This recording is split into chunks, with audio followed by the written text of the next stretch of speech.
ओम शांति। 2 फरवरी 2024। बाबा के महावाक्य। मीठे बच्चे, ऊंच पद पाने के लिए बाप तुम्हें जो पढ़ाते हैं उसे ज्यों का त्यों धारण करो, सदा श्रीमत पर चलते रहो। प्रश्न: कभी भी अफसोस ना हो उसके लिए किस बात पर अच्छी तरह विचार करो? उत्तर: हर एक आत्मा जो पार्ट बजा रही है वह ड्रामा में एक्यूरेट नोंधा हुआ है। यह अनादि और अविनाशी ड्रामा है। इस बात पर विचार करो तो कभी भी अफसोस नहीं हो सकता। अफसोस उन्हें होता जो ड्रामा के आदि मध्य अंत को रियलाइज नहीं करते हैं। तुम बच्चों को इस ड्रामा को ज्यों का त्यों साक्षी होकर देखना है। इसमें रोने रूसने की कोई बात नहीं। ओम शांति। रूहानी बाप बैठ रूहानी बच्चों को समझाते हैं कि आत्मा कितनी छोटी है, बहुत छोटी है, और छोटी सी आत्मा से शरीर कितना बड़ा देखने में आता है। छोटी आत्मा अलग हो जाती है तो फिर कुछ भी नहीं देख सकती। आत्मा के ऊपर विचार किया जाता है, इतनी छोटी बिंदी क्या क्या काम करती है। मैग्नीफाई ग्लास होते हैं, उनसे छोटे छोटे हीरों को देखा जाता है, कोई दाग आदि तो नहीं है। तो आत्मा भी कितनी छोटी है, कैसे मैग्नीफाई ग्लास है जिससे देखते हो। रहती कहाँ है, क्या कनेक्शन है।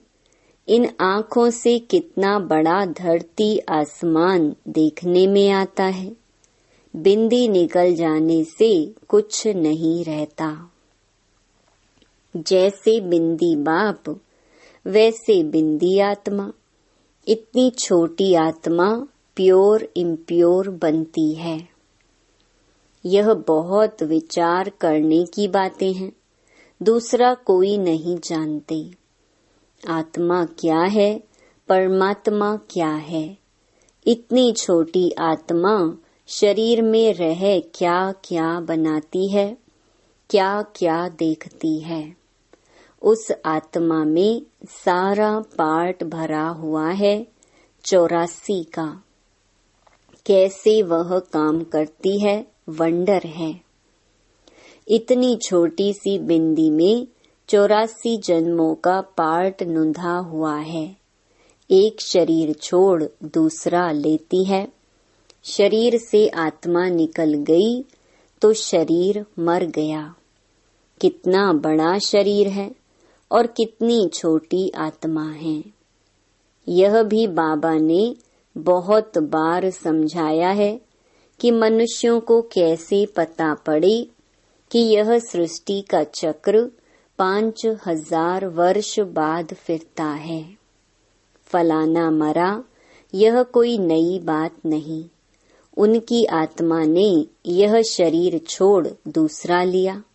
5000 वर्ष पहले भी इस नाम रूप को इसी समय छोड़ा था। आत्मा जानती है हम एक शरीर छोड़ दूसरे में प्रवेश करती हूँ। अभी तुम शिव जयंती मनाते हो, दिखाते हो 5000 वर्ष पहले भी शिव जयंती मनाई थी। हर 5000 वर्ष बाद शिव जयंती जो हीरे तुल्य है, मनाते ही आते हैं। यह सही बातें हैं। विचार सागर मंथन करना होता है जो औरों को समझा सके। यह त्योहार होते हैं, तुम कहेंगे नई बात नहीं। हिस्ट्री रिपीट होती है, जो फिर 5000 वर्ष बाद जो भी पार्टधारी हैं वह अपना शरीर लेते हैं। एक नाम रूप देश काल छोड़ दूसरा लेते हैं। इस पर विचार सागर मंथन कर ऐसा लिखें जो मनुष्य वंडर खाएं। बच्चों से हम पूछते हैं ना, आगे कब मिले हो? इतनी छोटी आत्मा से ही पूछना होता है ना, तुम इस नाम रूप में आगे कब मिले थे? आत्मा ने सुना तो बहुत कहते हैं, हाँ बाबा, आपसे कल्प पहले मिले थे। सारा ड्रामा का पार्ट बुद्धि में है। वह होते हैं हद के ड्रामा के एक्टर्स। यह है बेहद का ड्रामा। यह ड्रामा बड़ा एक्यूरेट है। इसमें जरा भी फर्क नहीं पड़ सकता। वह बाइस्कोप होते हैं हद के, मशीन पर चलते हैं। 2-4 रोल भी हो सकते हैं जो फिरते हैं। यह तो अनादि अविनाशी एक ही बेहद का ड्रामा है। इसमें कितनी छोटी आत्मा एक पार्ट बजाए फिर दूसरा बजाती है। 84 जन्मों का कितना बड़ा फिल्म रोल होगा। यह कुदरत है, कोई की बुद्धि में बैठेगा। है तो रिकॉर्ड मिसल बड़ा वंडरफुल है। 84 लाख तो हो ना सके। 84 का ही चक्कर है। इनकी पहचान कैसे दी जाए? अखबार वालों को भी समझाओ तो डालेंगे। मैगजीन में भी घड़ी घड़ी डाल सकते हैं। हम इस संगम के समय की ही बातें करते हैं। सतयुग में तो यह बातें होंगी नहीं, ना कलयुग में होंगी। जानवर आदि जो भी कुछ हैं सबके लिए कहेंगे, फिर 5000 वर्ष के बाद देखेंगे। फर्क नहीं पड़ सकता। ड्रामा में सारी नोंद है। सतयुग में जानवर भी बहुत खूबसूरत होंगे। यह सारी वर्ल्ड की हिस्ट्री ज्योग्राफी रिपीट होगी, जैसे ड्रामा की शूटिंग होती है। मक्खी उड़ी, वह भी निकल गई, तो फिर रिपीट होगी। अब हम इन छोटी छोटी बातों का ख्याल तो नहीं करेंगे। पहले तो बाप खुद कहते हैं, हम कल्प कल्प संगम युगे इस भाग्यशाली रथ पर आता हूँ। आत्मा ने कहा, कैसे इनमें आते हैं? इतनी छोटी बिंदी है। उनको फिर ज्ञान का सागर कहते हैं। यह बातें तुम बच्चों में भी जो समझू हैं वह समझ सकते हैं। हर 5000 वर्ष के बाद मैं आता हूँ। कितनी यह वैल्यूबल पढ़ाई है। बाप के पास ही एक्यूरेट नॉलेज है जो बच्चों को देते हैं। तुम्हारे से कोई पूछे तो तुम झट कहेंगे, सतयुग की आयु 1250 वर्ष की है। एक एक जन्म की आयु 150 वर्ष होती है। कितना पार्ट बचता है। बुद्धि में सारा चक्र फिरता है। हम 84 जन्म लेते हैं। सारी सृष्टि ऐसे चक्कर में फिरती रहती है।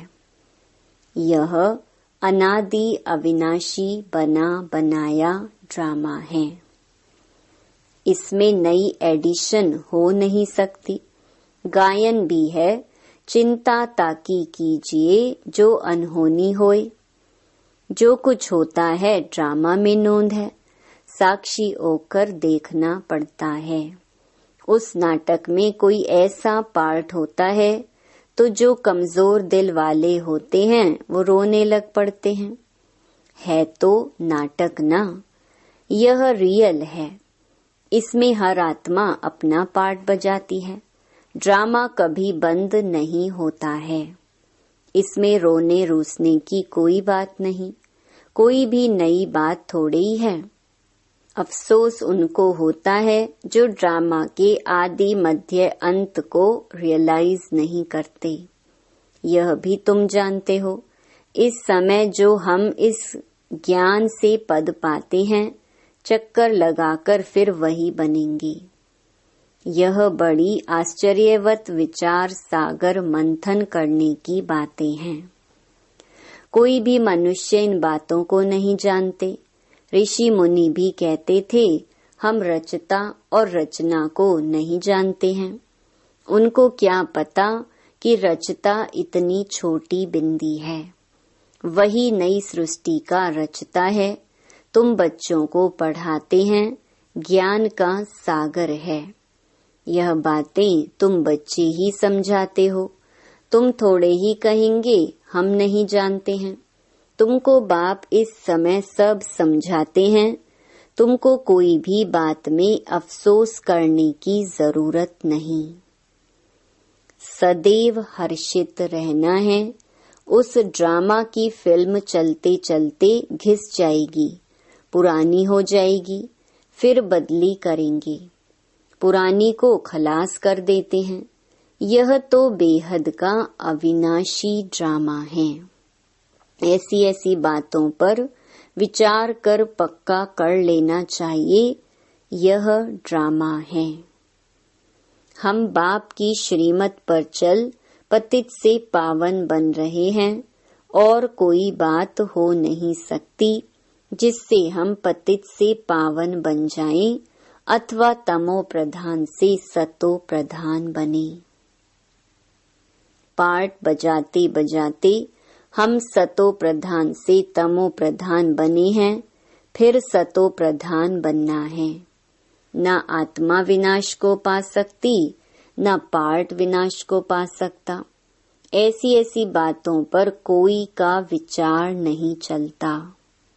मनुष्य तो सुनकर वंडर खाएंगे, वह तो सिर्फ भक्ति मार्ग के शास्त्र ही पढ़ते हैं। रामायण, भागवत, गीता आदि वही हैं। इसमें तो विचार सागर मंथन करना होता है। बेहद का बाप जो समझाते हैं उसको ज्यों का त्यों हम धारण कर लें तो अच्छा ही पद पालें। सब एक जैसी धारणा नहीं कर सकते हैं। कोई तो बहुत महीनता से समझाते हैं। आजकल जेल में भी भाषण करने जाते हैं, वैश्याओं के पास भी जाते हैं, गूंगे बहरों के पास भी बच्चे जाते होंगे, क्योंकि उन्हों का भी हक है। इशारे से समझ सकते हैं। आत्मा समझने वाली तो अंदर है ना। चित्र सामने रख दो, पढ़ तो सकेंगे ना। बुद्धि तो आत्मा में है ना। भल अंधे लूले लंगड़े हैं, परंतु कोई न कोई प्रकार से समझ सकते हैं। अंधों के कान तो हैं। तुम्हारा सीढ़ी का चित्र तो बहुत अच्छा है। यह नॉलेज कोई को भी समझाकर स्वर्ग में जाने लायक बना सकते हो। आत्मा बाप से वर्षा ले सकती है, स्वर्ग में जा सकती है। करके ऑर्गन्स डिफेक्टेड हैं, वहां तो लूले लंगड़े होते नहीं। वहां आत्मा और शरीर दोनों कंचन मिल जाते हैं। प्रकृति भी कंचन है। नई चीज जरूर सतो प्रधान होती है। यह भी ड्रामा बना हुआ है। एक सेकंड न मिले दूसरे से, कुछ न कुछ फर्क पड़ता है। ऐसे ड्रामा को ज्यों का त्यों साक्षी होकर देखना है। यह नॉलेज तुमको अब मिलती है, फिर कभी नहीं मिलनी है। आगे यह नॉलेज थोड़ी ही थी।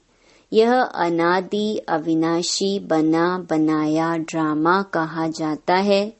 इसको अच्छी रीति समझ और धारण कर किसी को समझाना है। तुम ब्राह्मण ही इस ज्ञान को जानते हो। यह तो चोब चीनी माना ताकत की दवा तुमको मिलती है। अच्छे ते अच्छी चीज की महिमा की जाती है। नई दुनिया कैसे स्थापन होती है, फिर से यह राज्य कैसे होगा, तुम्हारे में भी नंबरवार जानते हैं। जो जानते हैं वह दूसरों को समझा भी सकते हैं। बहुत खुशी रहती है, किन्हों को तो पाई की भी खुशी नहीं है। सबका अपना अपना पार्ट है। जिनको बुद्धि में बैठता होगा, विचार सागर मंथन करते होंगे तो दूसरों को भी समझाएंगे। तुम्हारी यह है पढ़ाई जिससे तुम यह बनते हो। तुम कोई को भी समझाओ कि तुम आत्मा हो। आत्मा ही परमात्मा को याद करती है। आत्माएं सब ब्रदर्स हैं। कहावत है गॉड इज वन। बाकी सब मनुष्यों में आत्मा है। सब आत्माओं का पारलौकिक बाप एक है।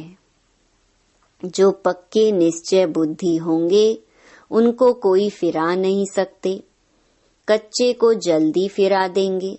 सर्वव्यापी के ज्ञान पर कितनी डिबेट करते हैं। वह भी अपने ज्ञान पर पक्के हैं। हो सकता है हमारे इस ज्ञान का ना हो। उनको देवता धर्म का कैसे कह सकते। आदि सनातन देवी देवता धर्म तो प्रहलोप है। तुम बच्चों को मालूम है हमारा ही आदि सनातन धर्म पवित्र प्रवृत्ति वाला था। अब तो अपवित्र हो गया है। जो पहले पूज्य थे वही पुजारी बन पड़े हैं। बहुत पॉइंट्स कंठ होंगी तो समझाते रहेंगे।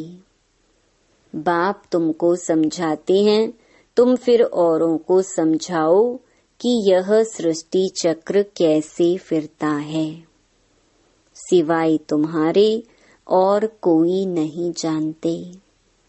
तुम्हारे में भी नंबरवार हैं। बाबा को भी घड़ी घड़ी पॉइंट्स रिपीट करनी पड़ती हैं, क्योंकि नए नए आते हैं। शुरू में कैसे स्थापना हुई तुम्हारे से पूछेंगे, फिर तुमको भी रिपीट करना पड़ेगा। तुम बहुत बिजी रहेंगे। चित्रों पर भी तुम समझा सकते हो, परंतु ज्ञान की धारणा सबको एक रस तो नहीं हो सकती है। इसमें ज्ञान चाहिए, याद चाहिए, धारणा बड़ी अच्छी चाहिए। सतो प्रधान बनने के लिए बाप को याद जरूर करना है। कई बच्चे तो अपने धंधे में फंसे रहते हैं, कुछ भी पुरुषार्थ ही नहीं करते। यह भी ड्रामा में नूंद है। कल्प पहले जिन्होंने जितना पुरुषार्थ किया है उतना ही करेंगे। पिछाड़ी में तुमको एकदम भाई भाई होकर रहना है। नंगे आए हैं नंगे जाना है। ऐसा न हो पिछाड़ी में कोई याद आ जाए। अभी तो कोई वापस जा न सके। जब तक विनाश ना हो स्वर्ग में कैसी जा सकेंगे। जरूर या तो सूक्ष्म वतन में जाएंगे या यहाँ ही जन्म लेंगे। बाकी जो कमी रही होगी उसका पुरुषार्थ करेंगे। वह भी बड़े हों तब समझ सके। यह भी ड्रामा में सारी नोंद है। तुम्हारी एकरस अवस्था तो पिछाड़ी में ही होगी। ऐसे नहीं लिखने से सब याद हो सकता है। फिर लाइब्रेरीज आदि में इतनी किताबें क्यों होती हैं। डॉक्टर वकील लोग बहुत किताबें रखते हैं, स्टडी करते रहते हैं।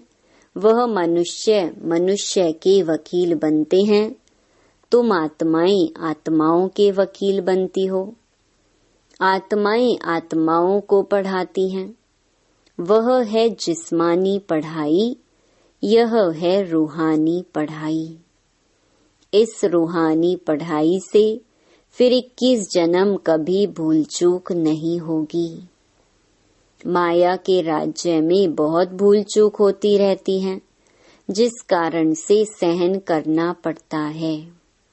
जो पूरा नहीं पढ़ेंगे, कर्मातीत अवस्था को नहीं पाएंगे, तो सहन करना ही पड़ेगा। फिर पद भी कम हो जाएगा।